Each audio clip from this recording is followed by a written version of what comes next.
Here's what's interesting, because your last few interviews, you're talking about the school that you've been building in Ghana. Yeah.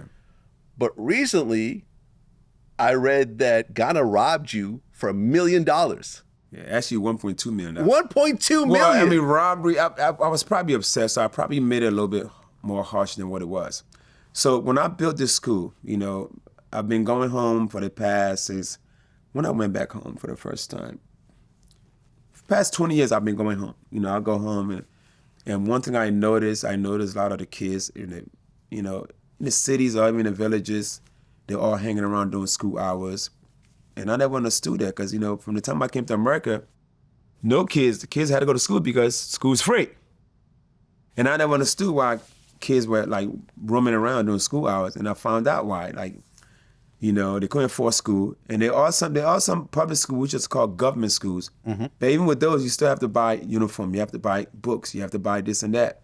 You know, and those schools fills up pretty fast with like 40, 50 kids in the class, and no more can go in. If you don't get in time, then you ass out.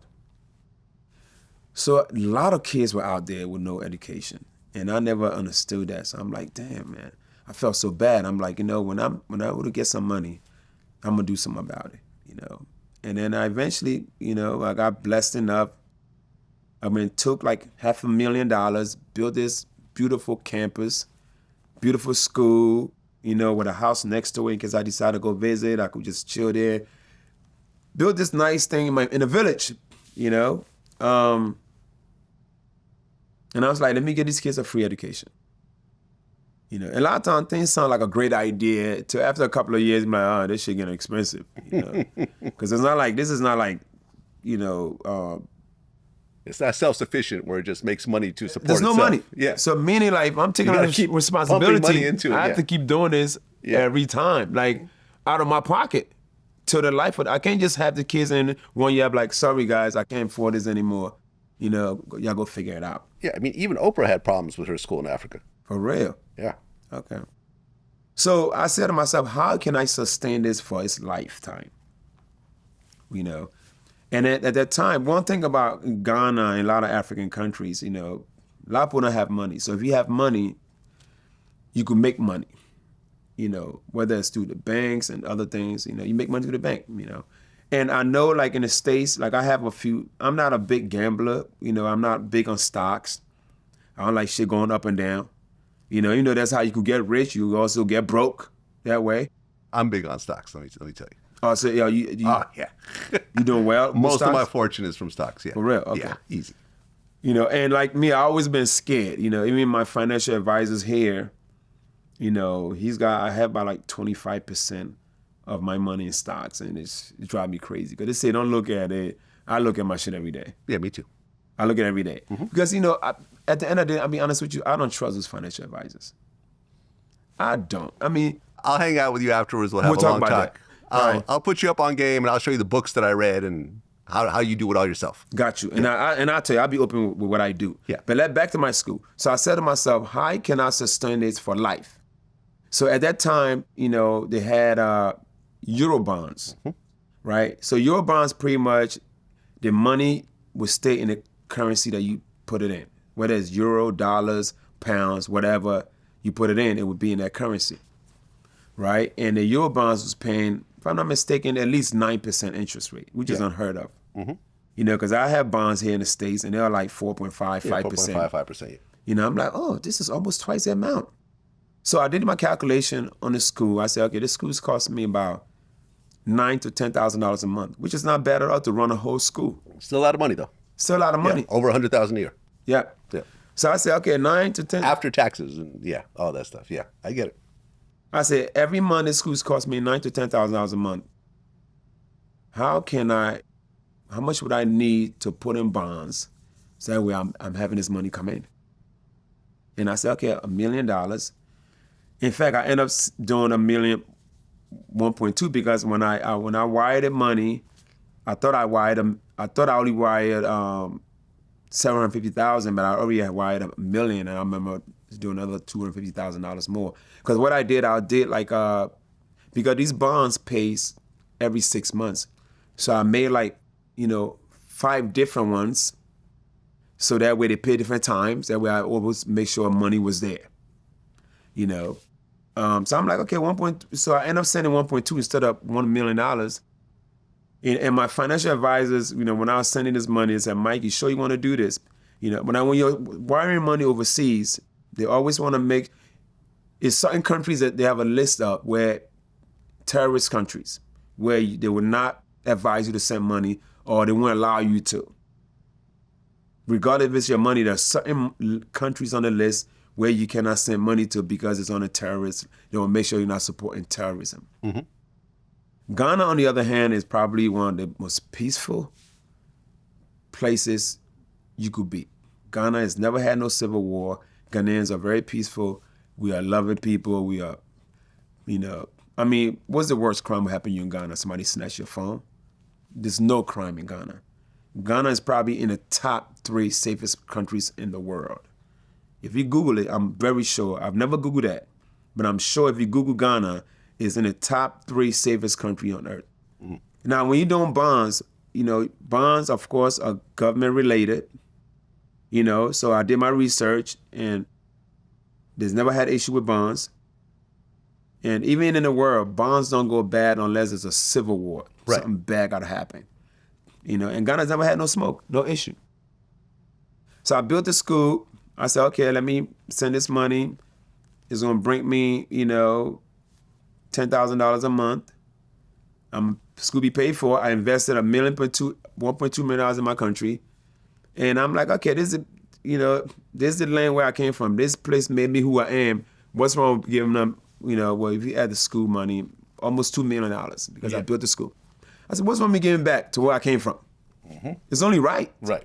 If I was an African, I would not be who I am today. Right. But the investment funds were actually seized by Ghana. But it wasn't seized. So, well, it felt like it was seized for it. So this is what happened. So we put the money up.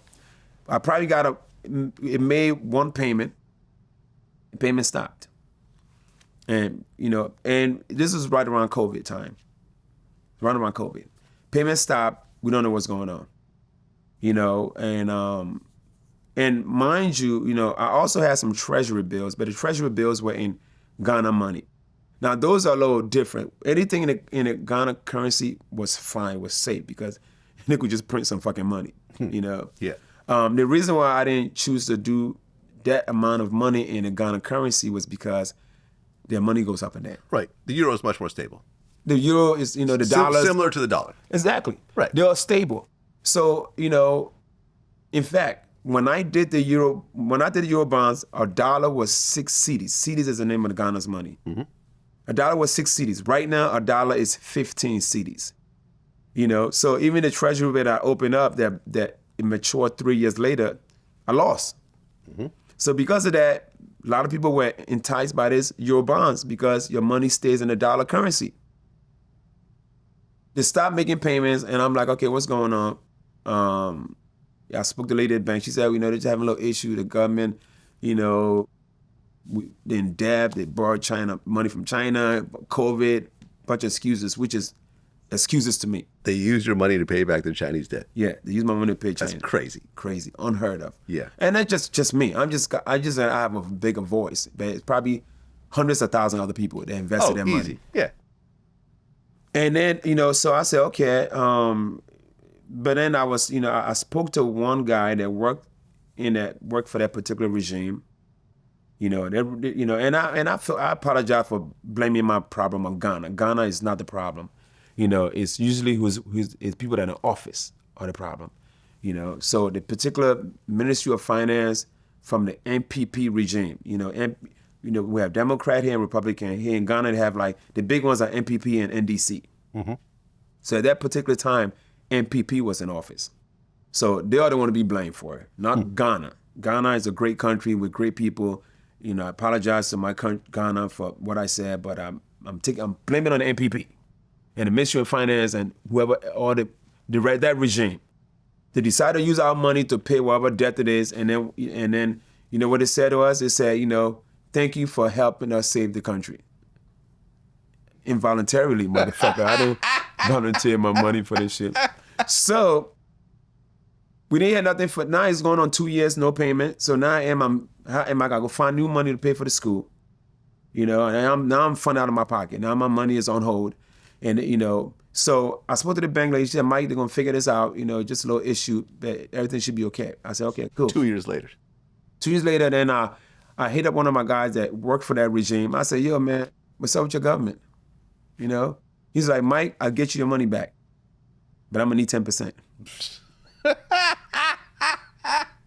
Right? And trust me, I wish I would have did that. Because a lot of times, those guys have the power to do that. Because you still haven't gotten your money back. No, still don't have it back. I don't have it back. So I wish I would have did that. But I spoke to the lady at the bank manager. I said, listen, I got a guy that works, you know, he said he get my money back, but he wants 10%. He said, Mike, if you don't need this money right away, don't lose $100,000 or $120,000. You know, just wait. They're going to figure this out very soon. I said, okay. I took her word for it. I said, all right, man. I said, forget it, you know. Then I spoke to a bigger guy. This guy is like cousins to the president. He's like the right-hand man. This guy probably make decisions in Ghana. I'm definitely not mentioning his name, right? I was like, what the fuck is up with your government? What's up with this money? He said, Mike, everything's gonna be okay. We about to figure it all out. He said, if all odds fail, at worst, whatever date each one puts to mature, you get your money back plus the interest. Which I didn't mind because those are all like 3-4 year bonds. If I know for a fact, and in fact, one of them was about to mature like this year, like, you know, and then other one's probably like a year later. I didn't mind waiting a year or two to get all my money back with interest. He said, when it matures, at worst, you'll get your money back with interest. When he told me that and I knew he ran shit, I felt comfortable. I said, okay, I'm good. 2 months prior to the election, they finally made a decision on the Eurobonds. They gave us 2 options. Either take one or they'll pick one for you, right? The first option is your 3-4 year bond is now 11-year bond. Wow. Right? Okay. And whatever amount of money you gave them, you're going to lose 37% of it. Should have gone for the 10%. I should have gone for the 10%. Yeah. Right? You lose 37% of it. Now, if you give them $1 million, you lost almost $400,000. Now your 9% interest rate that you had is now 5%. Those are the option one. Mm-hmm. Option two, you don't lose none of your money you give them. You keep your whole amount of money. But now instead of your 3-4 year plan is now 15 years before you get your money back, right? Instead of you getting your 9% interest rate, it's 1.5%. So pick which one you want. Yeah, basically robbing you. Robbing you. Yeah. So when that happened, I went on Twitter and I lit them motherfuckers up. You know, and I became a hero because I had a voice. A lot of time people are afraid to speak. Mm-hmm. You know, and my thing, if I was just some businessman just trying to make money, and I took a L, you know, it wouldn't bother as much. But I mean, this money was to pay for a free school, and I'm doing the government's job. I'm building a free education, using my money to fund this out of my pocket with no help. And this is what you do? I went in hard. I went in what I did probably helped them lose because that regime lost. Right. But you still don't have your money back, so. Still don't have my money back. But the reason why I didn't take the cut, because as long as that money is there, I could always fight for it. I haven't given up. You know, I'm going to talk, but Africa's a little different. I'm sure I could talk to the new leader and explain why I did this, and I'm almost certain that things could change. And the thing about the money, I didn't even care about getting the money back. I just wanted the interest. I just wanted to get paid every month so I could pay for the school. Yeah, man. Sometimes you just have to take your losses so you can get back the money. Because I remember I had a business relationship since the start of Vlad TV with Complex, right? All the YouTube money that I would get would go through Complex. They would get premium ads, so they would add to it, and then I would get, you know, my money plus another percentage of the premium ads. This has been going on for whatever, 15 years. And then at one point, Complex merged with BuzzFeed and Huffington Post, and they went public, and then the stock tanked. And they stopped paying me my money. Wow. This is my YouTube money. They just take a cut. So they owed me like $1.2 million. Wow. And they weren't paying me. month after month. And then at the very end, we had to file a lawsuit, and they finally said, okay, we'll pay you the full amount minus $50,000. And I said, all right, I'll take it. And I took it. Now I'm a little salty about the $50,000, but at least I got almost the 1.2 million. Yeah. So I'm like, okay, yes, I don't like losing 50,000. Who does? But at least I got almost all my money. I got whatever 98% of my money. Mine's is kidnapped right now. Yeah, my money's kidnapped. Sometimes 10% may sound bad at the moment, but at least you get most of it back. No, I mean, I didn't think it was gonna come down to this. I didn't think that they would, you know, and I feel so bad because sometimes it give my continent a bad name. Like this, you make it seem like every government up there is corrupt and bad. There's just a few that are, you know what I'm saying? You can't blame the whole continent. Everybody's not corrupt, but they made me look so stupid because, you know, when I was in Merrill Lynch office or JP Morgan's, whichever one I send the money through, and they're like, Mike, you sure you want to send this to, and there's a third world country? Your own financial advisor told you not to do it. They told me not. They said, they said, you know, I don't want to advise that, but, you know, if that's what you want to do, it's your money.